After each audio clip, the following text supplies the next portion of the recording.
Halo YouTube, selamat datang di tahun 80-an, apa kabarnya? Semoga baik-baik saja. Kali ini saya akan membahas sebuah cerita klasik tahun 79 awal, berjudul Tarzan, yang menceritakan awal mulanya Tarzan, orang tuanya Tarzan.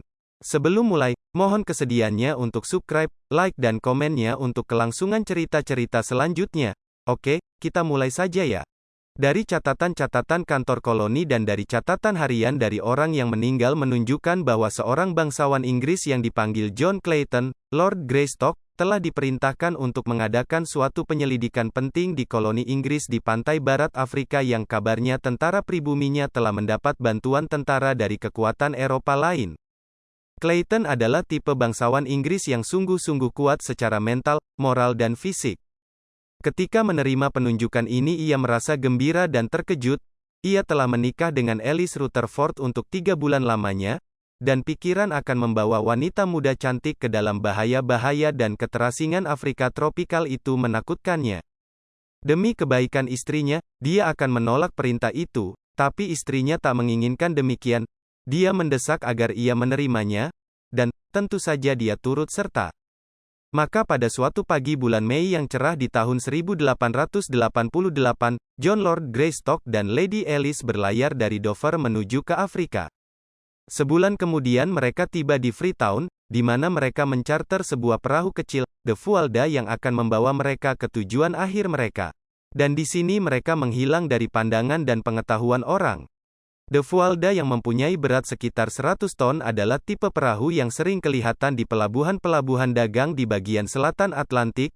Krunya terdiri dari sampah-sampah masyarakat, embunuh-embunuh, penjagal dari bermacam ras dan kebangsaan. Sebagaimana umumnya kapal-kapal yang semacam opsir-opsir The Fualda adalah pemberang-pemberang yang membenci dan dibenci awak-awak kapalnya. Kaptennya bengis dalam perlakuan terhadap anak buahnya. Hanya ada 2 cara berurusan dengan mereka: pentungan dan revolver. Demikian pula kumpulan gado-gado itu tak mengerti cara yang lain. Maka sejak hari kedua mereka keluar dari Freetown, mereka menyaksikan adegan-adegan di atas dek The Fualda yang semula mereka percaya hanya berada di dalam buku-buku. Dari merah wajah kapten itu berubah putih, karena ini adalah pemberontakan, dan pemberontakan telah dialaminya dalam karir brutalnya. Tanpa menunggu untuk bangkit, dia mencabut revolver dari kantongnya dan menembak dari jarak dekat pada orang besar berotot di depannya. Tapi dia cepat, John Clayton hampir sama cepatnya. Maka peluru yang seharusnya bersarang di dada itu menghujam ke kaki, karena Lord Greystock telah memukul tangan kapten itu pada saat dia menembak. Clayton berkata dengan gamblang, bahwa ia merasa muak atas kebrutalan yang diperlihatkan kapten itu terhadap awak kapalnya. Sang kapten bermaksud melampiaskan kemarahannya, tapi kemudian ia berbalik pergi. Black dan Schooling mulai melangkah. Black Michael berpaling pada Clayton dan mengucapkan terima kasih. Insiden itu telah berakhir.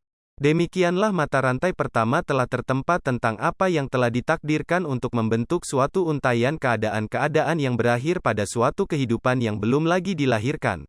Untuk beberapa hari lamanya Clayton dibiarkan sendirian dan terasing dari kejadian sehari-hari dari kapal yang segera akan memuncak ke dalam tragedi berdarah.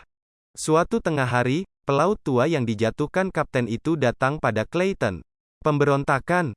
Dia bilang, anak kapal bermaksud berontak dan membunuh. Ingatlah, itu akan terjadi tuan. Kau punya tugas, John. Bila kau tak memperingatkan kapten, kau akan sama terlibatnya. Akan ada yang bakal terjadi seperti kau menolong mereka.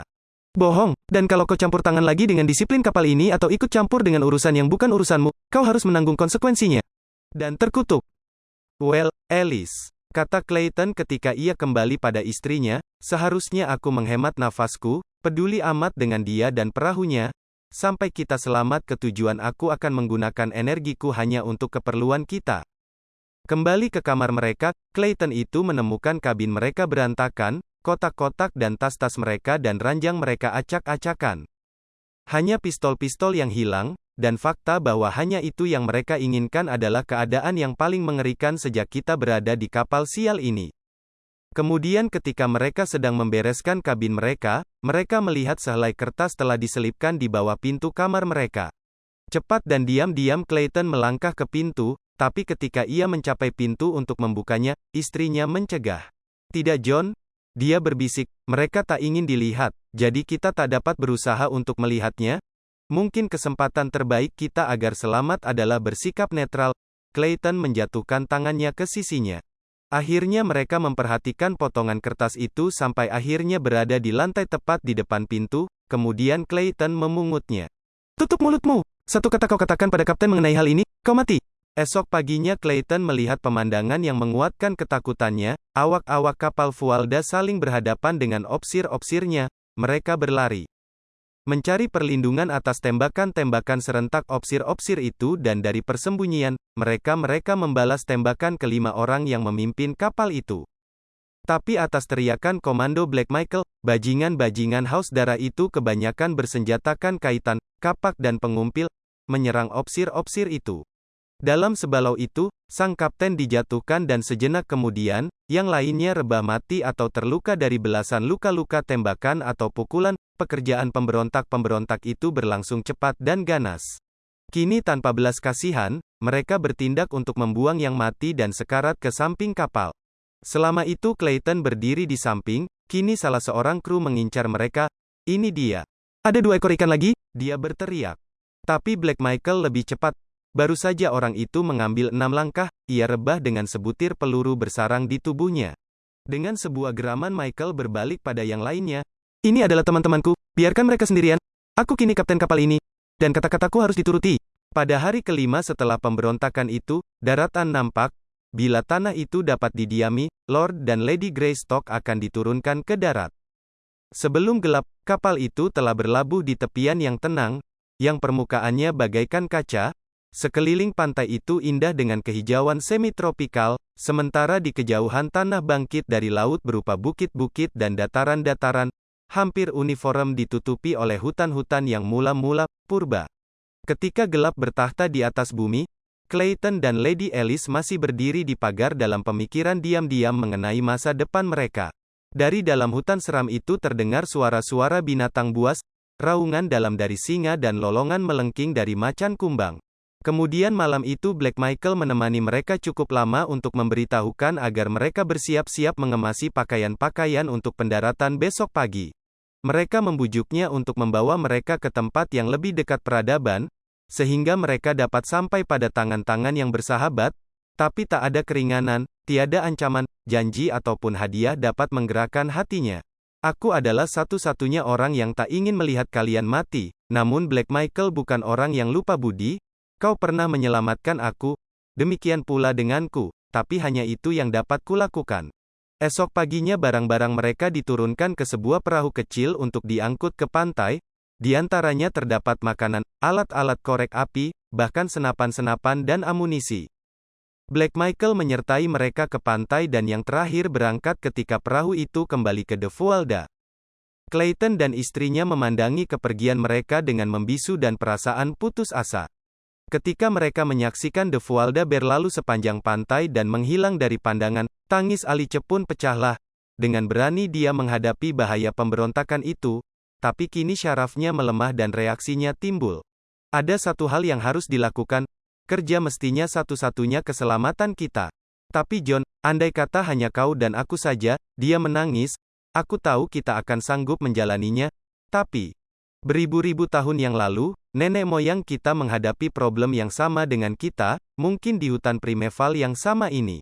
Kita berada di sini, mengetahui kemenangan mereka, apa yang dapat mereka tanggulangi dengan alat-alat sederhana, tentu dapat kita lakukan juga. Pikiran pertama Clayton adalah tempat berlindung untuk tidur, sesuatu yang dapat melindungi mereka dari binatang-binatang buas yang sedang mencari mangsa. Sepanjang hari itu, hutan di sekeliling mereka dipenuhi burung-burung dan monyet-monyet yang berceloteh dan menari-nari yang memperhatikan pendatang baru dan pekerjaan membuat sarang mereka yang bagus dengan penuh minat dan kagum. Hari telah menjelang senja, dan sisa hari itu dipergunakan untuk membuat tangga yang kasar, dengan mana Lady Alice dapat naik ke atas rumahnya yang baru. Dan di belakang mereka semua, sepasang mata lain menatap, mata buas, bersinar di bawah dahi yang berkerut-kerut. Tiba-tiba Alice sambil memusatkan pandangannya ke tempat gelap, mencekal tangan suaminya. John, dia berbisik. Clayton berbalik, lihat. Apakah itu manusia? Membayang samar terhadap kegelapan di belakangnya, adalah sesosok tubuh yang berdiri tegak, Sejenak bayangan itu berdiri seakan mendengarkan, kemudian dia menghilang ke dalam kegelapan hutan. Lelah mereka berbaring, dengan tidur, mereka mencoba melupakan kejadian itu. Clayton berbaring menghadap ke depan, senapan dan pistol siap di tangan. Mereka baru saja tidur, sekejap ketika raungan seekor panter membahana, mereka dapat mendengar dengusan dan cakarannya di pohon dan di bawah mereka. Akhirnya dia berlalu, seekor binatang besar yang tampan, terbesar yang pernah Clayton lihat. Sepanjang malam itu, suara-suara malam hutan itu menegangkan saraf mereka, dan mereka sering-sering terjaga oleh lolongan-lolongan dan bergerak-geraknya tubuh-tubuh yang mengintai di bawah mereka. Pagi memberikan mereka hanya sedikit kesegaran, namun hal itu memberikan kelegaan bahwa mereka dapat melihat hari subuh.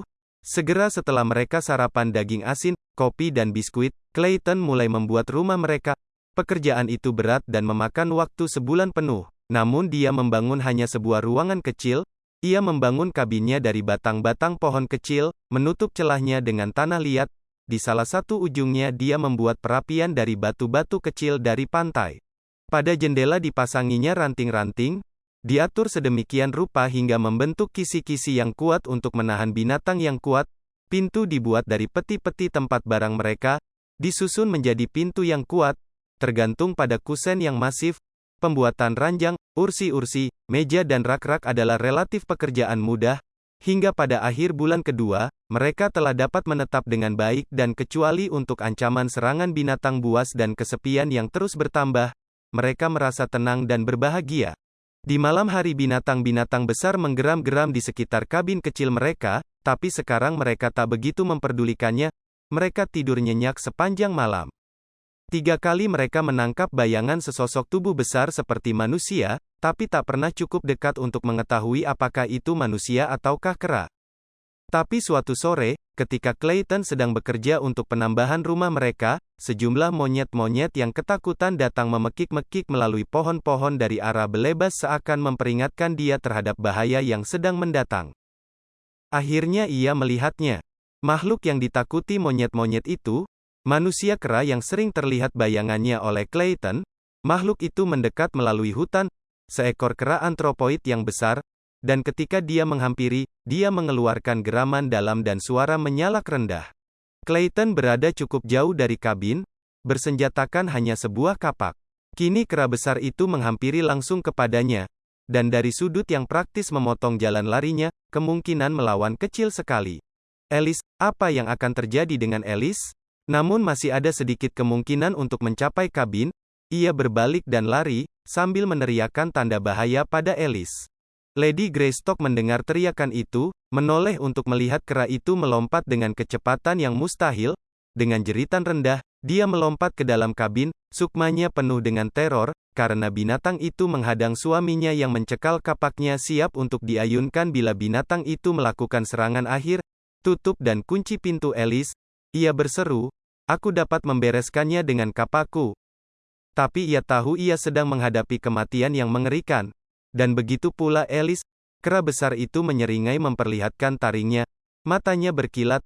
Di balik bahu kera itu Clayton melihat istrinya keluar dari dalam kabin bersenjatakan senapan. Panik dan ketakutan mencengkeram Clay. Biasanya Alice selalu takut letusan, tapi kini tanpa kenal takut dia mendekati kera itu bagai singa betina melindungi anaknya. "Alice!" teriak Clay. "Demi Tuhan, kembali!"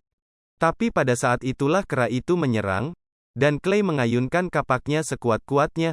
Binatang yang perkasa itu merenggutnya dari tangan Clayton. Dengan sebuah geraman, ia mendekat pada korbannya yang tak berdaya, tapi sebelum taringnya mencapai leher yang didambakannya, di sana ada letusan tajam dan sebutir peluru menembusi punggung kera itu di antara bahunya.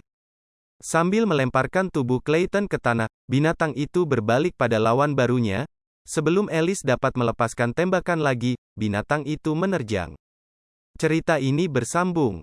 Semoga suka ceritanya ya. Subscribe, like dan komen untuk cerita selanjutnya. Terima kasih.